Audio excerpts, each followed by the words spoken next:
जय श्रीराम.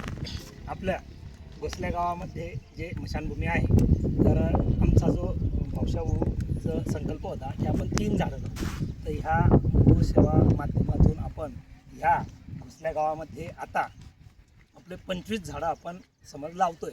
तर 25 पैकी 17 ते 16 झाडं इथे लावू आणि बाकीचे दुसऱ्या ठिकाणी.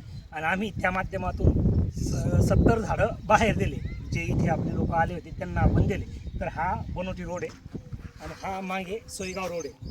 तर आम्ही ह्या विषयाचा असा विचार करून आपण झाडं लावतोय की हे जे लाईन जाणार आहे, की हे लाईन पुढे भविष्यात हे झाड याले नको म्हणून आपण इकडे घेतले आणि ये पुढे. तर आता हा शिंदाड रस्ता आहे.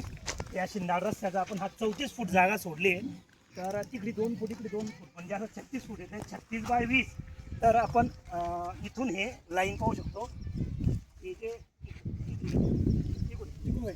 ही जी लाईन आहे, तर आपण आता हे सरळ लाईन आपले डायरेक्ट 18 झाडं लावले तिथपर्यंत. हां, ते दिसत असले 18 झाडं आपण लावले. तर आता आपण पुढे जाऊया, पुढचं पाहूया. म्हणजे 20 अशी ही लाईन हे याच्यासाठी आहे की हे पूर्ण आपण गोटा करून सनी पुढे आपल्याला घ्यायचं आहे. असे 4 वडाचे झाडं, 5 पिंपळ, इथे 4 वडाचे झाडं, 1 5 पिंपळ, अशी ही लाईन आणखी आपण पाहू शकतो.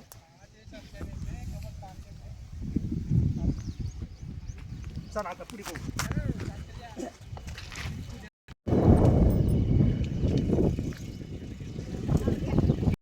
फुटाचा अंतर जो ठेवला आहे, आता हा 30 फुटाचा ठेवला आहे. तर आणखी हा 30 फुटाचा ठेवला आहे की जेणेकरून ह्या स्मशानभूमीमध्ये जे आपलं अग्नी दाट दिलं जाईल त्या टायमाला हे झाडं वरपाळायला नाही पाहिजे, याची आपण दक्षता घेतोय. आणि ह्या जो माणूस पाणी देणारा आहे व्यक्ती, त्या व्यक्तीला सुद्धा हे भविष्यात मोठं सावली व्हायला पाहिजे. या हिशोबाने आपण या स्मशानभूमीची अवधी होती 3, 5, 6 झाडं आपण हे असे लावतोय.